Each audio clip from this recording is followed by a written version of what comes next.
case daw ni Senator Jim Boy. Ma'am, baka meron din kayo reaction mo individualized attacks po sa line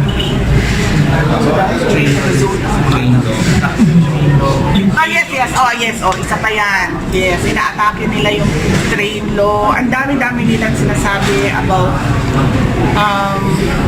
the administration of President Duterte, which are untrue. So, that also reflects on their honesty and credibility. So, ano nang gagawin natin sa kanila? Kasi sinasabi nila, the issue is not about a college degree, but honesty. So, anong gagawin natin sa kanila? Tulad ni Alejandro, nagsisinungaling. Wala naman siyang proof to say na galing sa public funds at t-shirt. And anong gagawin natin sa kanila?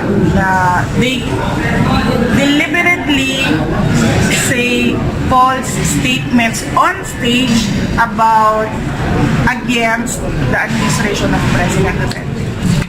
So, lahat sila sinungaling. Lahat ng tao sa mundong ito sinungaling.